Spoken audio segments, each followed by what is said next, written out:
Jumpa lagi di Logika Satu Sisi. Di sini kita akan berpikir dan bernalar secara logis. Kita disebut manusia justru karena kita dianugerahi kemampuan berpikir dan bernalar. Anda tentu pernah mendengar ungkapan Einstein ini. Setiap anak adalah jenius. Apakah Anda setuju? Ya, mungkin ada yang setuju, ada juga yang tidak. Tetapi Einstein mengatakan begini, bahwa anak yang jenius bukanlah anak yang mampu menjawab sebanyak-banyaknya soal yang sudah ada jawabannya di buku. Anak jenius adalah anak yang paling banyak mengajukan pertanyaan apa saja, kapan saja, dan di mana saja. Dan isi pertanyaannya kadang membuat orang dewasa tidak mampu menjawabnya. Nah, semua orang tua pasti pernah mengalami fase ini, di mana anaknya sering mengajukan pertanyaan. Dan pada saat itu kita merasakan anak kita sangat-sangat istimewa. Kita bahkan sampai kewalahan dan mati kutu karena tidak bisa atau tidak tahu jawaban apa yang harus kita berikan. Itulah tandanya bahwa sesungguhnya anak kita masih dalam kondisi jenius. Karena itu jangan dimarahi ya kalau anak Anda, kalau adik Anda selalu bertanya apa saja dan di mana saja tanpa henti.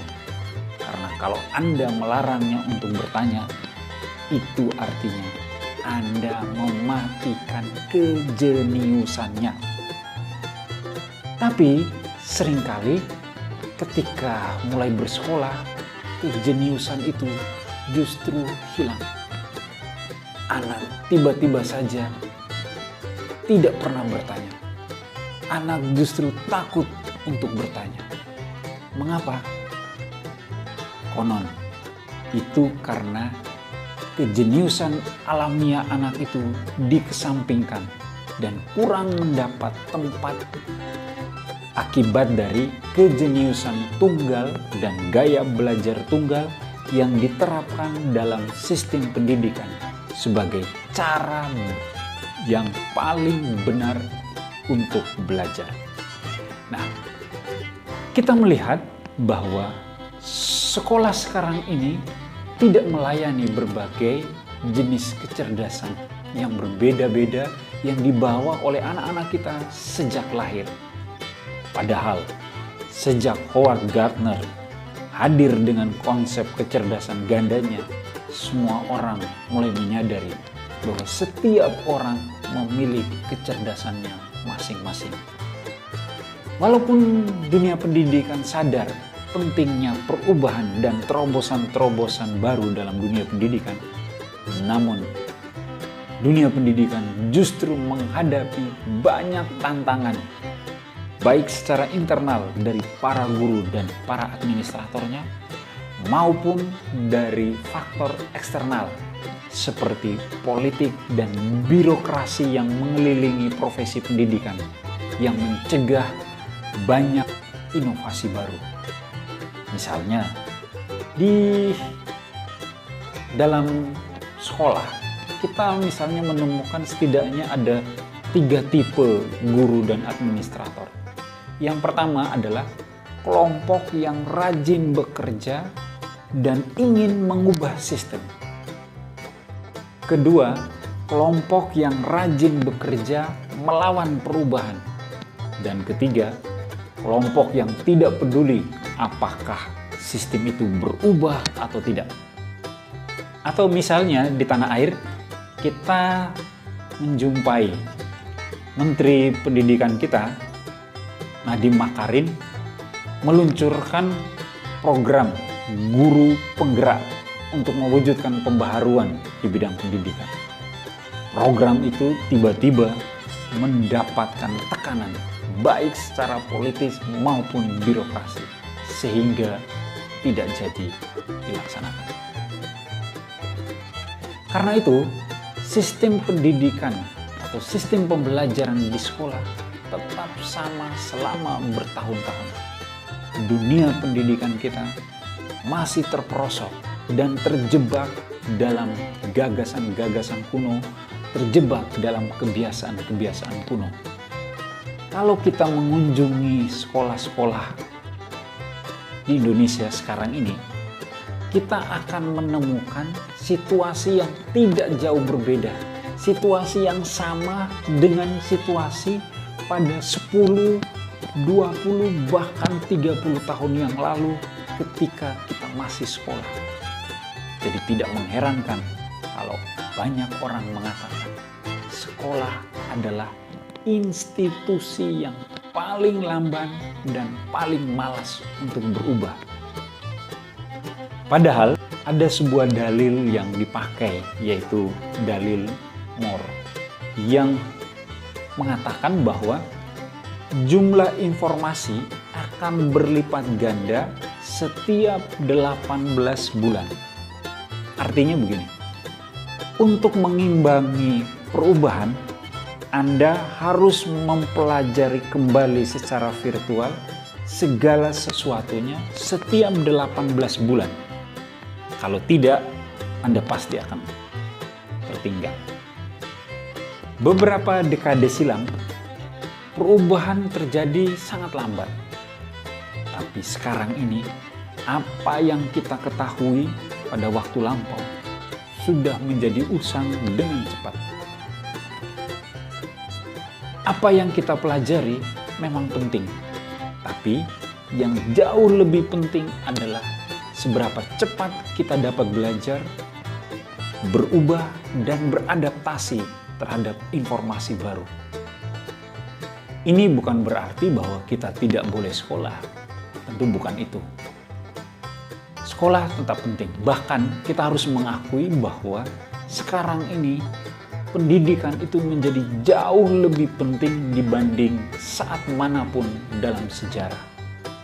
Tapi pertanyaannya adalah, apakah pendidikan sekarang yang diterima oleh anak-anak kita di sekolah sudah cukup untuk menghadapi berbagai tantangan dunia baru yang kita masuki sekarang ini? Kalau orang cukup menyadari sekarang ini untuk pertama kalinya dalam sejarah kita menghadapi dunia baru di mana banyak orang yang berpendidikan tinggi dan baik menghadapi kesulitan memasuki dunia kerja. Banyak orang yang berpendidikan tinggi dan bagus menghadapi kesulitan secara ekonomi, sama seperti dihadapi oleh mereka yang kurang terdidik. Berulang kali kita menemukan bahwa orang harus mendapatkan pendidikan tambahan, kursus tambahan, pelatihan tambahan agar bisa memenuhi tuntutan dan persyaratan kerja saat ini. Kita semua mungkin pernah mendapat nasihat ini. Sekolahlah yang baik supaya bisa memperoleh pekerjaan yang baik, aman, dan terjamin. Bagi orang tua, keamanan kerja adalah segalanya. Namun, sekarang ini ada begitu banyak pekerjaan. Tantangannya adalah jangan sampai ketinggalan karena cara kerja Anda dalam pekerjaan yang sekarang ini akan menjadi usang. Nah, sayangnya sekolah tetap melakukan hal yang sama dari waktu ke waktu dan dari generasi ke generasi. Inilah yang mestinya sungguh-sungguh disadari oleh orang tua dan dunia pendidikan. Yang perlu disadari itu adalah, pertama, Tuhan menciptakan otak bagi manusia sebagai alat untuk berpikir, bukan untuk menyimpan. Karena itu, latihlah, kembangkanlah kemampuan untuk berpikir. Jangan terlalu mengejar nilai sekolah itu. Untuk apa kita mendapat nilai 8, 9, 10, tapi kita justru tidak bisa berpikir. Nilai harus menjadi potret dari kemampuan kita berpikir. Yang kedua, bangunlah karakter anak-anak kita. Karena itu adalah fondasi terbaik yang bisa kita bangun dan kita wariskan kepada anak-anak kita. Anda boleh tidak setuju dengan pandangan ini, karena ini hanya logika satu sisi. Tapi kita semua sepakat bahwa dunia di mana kita hidup sekarang ini mengalami perubahan yang demikian cepat dan demikian luar biasa, dan akan terus berubah. Tidak peduli apakah Anda siap atau tidak, apakah dunia pendidikan siap atau tidak. Karena itu, mari kita siapkan anak-anak kita untuk terus belajar sepanjang hidupnya. Karena ada banyak profesi yang akan hilang di masa depan. Kalau orang punya kehausan untuk belajar, dia akan punya kemampuan untuk beradaptasi dengan setiap perubahan yang terjadi. Cogito ergo sum. Saya ada karena saya berpikir. Sampai jumpa.